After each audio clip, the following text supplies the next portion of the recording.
I'm responsible for all kinds of aspects of animal health. Sometimes that means examining animals that are sick, and sometimes that means planning for new animals that are coming in.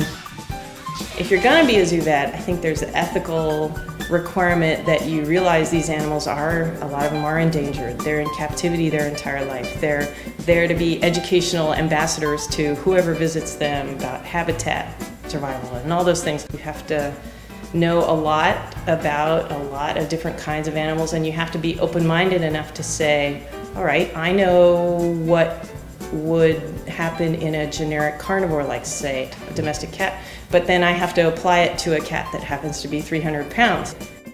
They say when you hear hoofbeats, don't think zebras. That's what they tell you in vet school.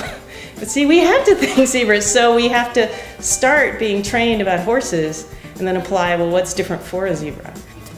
Same categories of animals, but different logistics.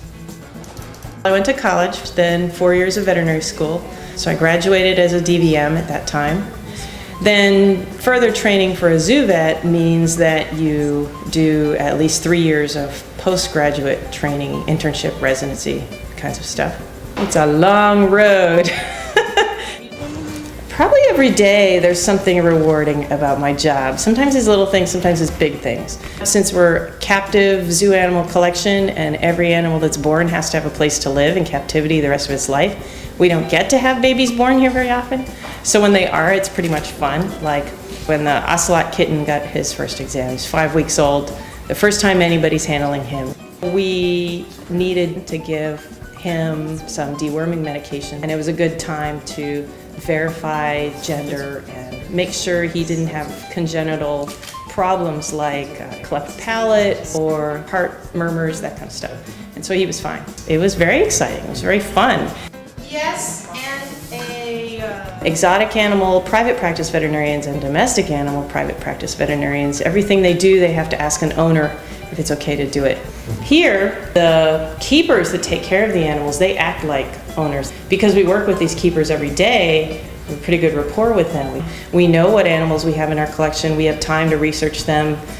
Our owners are officially the Oregon Zoo or another zoo. But we don't ask those owners for permission to do stuff. We do things that are in the best interest of the animal. Another responsibility is that we do education here. The people we educate most often are veterinary students that are about to become graduate veterinarians. They come here for a month and they follow us around and they're doing an apprenticeship.